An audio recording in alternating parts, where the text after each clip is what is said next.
Hi everyone, this is chapter 12 of The Boy in the Striped Pyjamas. Chapter 12, Shmuel thinks of an answer to Bruno's question. All I know is this, began Shmuel. Before we came here, I lived with my mother and father and my brother Joseph in a small flat above the store where Papa makes his watches. Every morning we ate our breakfast together at 7 o'clock, and while we went to school, Papa mended the watches that people brought to him and made new ones too. I had a beautiful watch that he gave me, but I don't have it anymore. It had a golden face and I wound it up every night before I went to sleep, and it always told the right time. What's happened to it? Asked Bruno. They took it from me, said Shmuel. Who? The soldiers, of course, said Shmuel, as if this was the most obvious thing in the world. And then one day things started to change, he continued. I came home from school and my mother was making armbands for us from a special cloth and drawing a star on each one, like this. Using his finger, he drew a design in the dusty ground beneath him. And every time we left the house, she told us we had to wear one of these armbands. My father wears one too, said Bruno, on his uniform. It's very nice. It's bright red with a black and white design on it. Using his finger, he drew another design in the dusty ground on his side of the fence. Yes, but they're different, aren't they? Said Shmuel. No one's ever given me an armband, said Bruno. But I never asked to wear one, said Shmuel. All the same, said Bruno. I think I'd quite like one. I don't know which one I'd prefer, though, your one or father's. Shmuel shook his head and continued with his story. He didn't often think about these things any more because remembering his old life above the watch shop made him very sad. We wore the armbands for a few months, he said, and then things changed again. I came home one day and Mama said we couldn't live in our house anymore. That happened to me too, shouted Bruno, delighted that he wasn't the only boy who'd been forced to move. The Fury came for dinner, you see, and the next thing I knew we moved here. And I hate it here, he added in a loud voice. Did he come to your house and do the same thing? No, but when we were told we couldn't live in our house, we had to move to a different part of Krakow, where the soldiers built a big wall, and my mother and father and my brother and I all had to live in one room. All of you? Asked Bruno. In one room? And not just us, said Shmuel. There was another family there, and the mother and father were always fighting with each other, and one of the sons was bigger than me, and he hit me even when I did nothing wrong. You can't have lived all in one room, said Bruno, shaking his head. That doesn't make any sense. All of us, said Shmuel, nodding his head. 11 in total. Bruno opened his mouth to contradict him again. He didn't really believe that 11 people could live in the same room together, but changed his mind.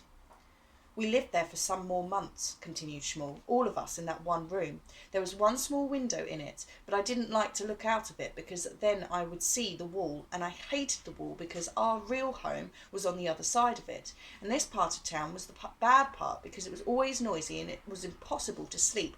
And I hated Luca, who was the boy who kept hitting me even when I did nothing wrong. Gretel hits me sometimes, said Bruno. She's my sister, he added, and a hopeless case. But soon I'll be bigger and stronger than she is, and she won't know what's hit her then. Then one day the soldiers all came with huge trucks, continued Shmuel, who didn't seem all that interested in Gretel, and everyone was told to leave the houses. Lots of people didn't want to, and they hid wherever they could find a place, but in the end I think they caught everyone, and the trucks took us to a train, and the train... He hesitated for a moment and bit his lip. Bruno thought he was going to start crying and couldn't understand why. The train was horrible, said Shmuel. There were too many of us in the carriages for one thing, and there was no air to breathe, and it smelled awful. That's because you all crowded onto one train, said Bruno, remembering the 2 trains he had seen at the station when he left Berlin. When we came here, there was another one on the other side of the platform, but not one seemed to see it. That was the one we got. You should have got on it too. I don't think we would have been allowed, said Shmuel, shaking his head. We weren't able to get out of our carriage. The doors are at the end, explained Bruno. There weren't any doors, said Shmuel. Of course there were doors, said Bruno with a sigh. They're at the end, he repeated, just past the buffet station. There weren't any doors, insisted Shmuel. If there had been, we would all have got off. Bruno mumbled something under his breath, along the lines of course they were. But he didn't say it very loud, so Shmuel didn't hear. When the train finally stopped, continued Shmuel, we were in a very cold place, and we all had to walk here. We had a car, said Bruno out loud now, and Mama was taken away from us, and Papa and Joseph and I were put into the huts over there, and that's where we've been ever since. Schmall looked very sad when he told this story, and Bruno didn't know why. It didn't seem like such a terrible thing to him, and after all, much the same thing had happened to him. Are there many other boys over there? Asked Bruno. Hundreds, said Schmall.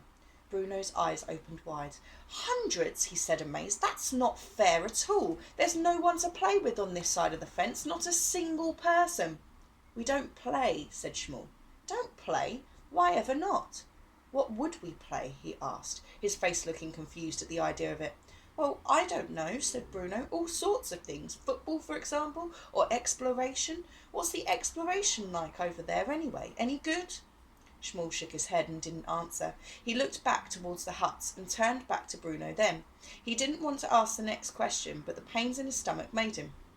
You don't have any food on you, do you? He asked. Afraid not, said Bruno. I meant to bring some chocolate, but I forgot. Chocolate, said Schmall very slowly, his tongue moving over from behind his teeth. I've only ever had chocolate once. Only once? I love chocolate. I can't get enough of it, although Mother says it'll rot my teeth.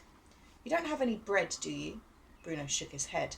Nothing at all, he said. Dinner isn't served until 6:30. What time do you have yours? Schmall shrugged his shoulders and pulled himself to his feet. I think I'd better get back, he said. Perhaps you can come to dinner with us one evening, said Bruno, although he wasn't sure it was a very good idea. Perhaps, said Schmall, although he didn't sound convinced.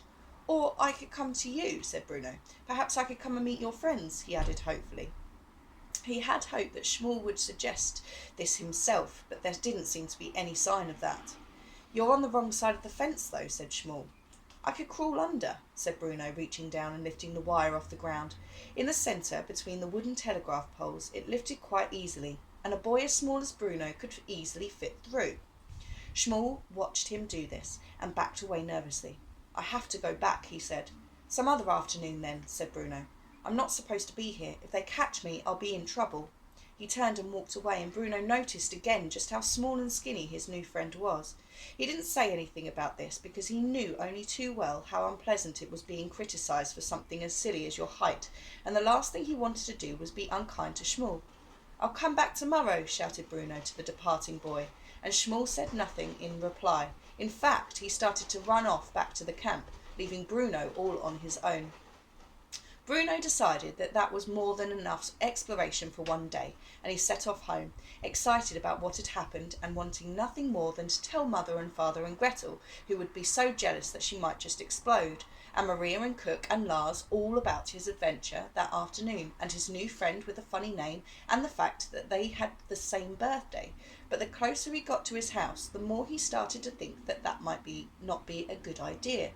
After all, he reasoned, they might not want me to be friends with him any more, and if that happens, they might stop me coming out here at all. By the time he went through his front door and smelled the beef that was roasting in the oven for dinner, he had decided that it was better to keep the whole story to himself for the moment and not breathe a word about it.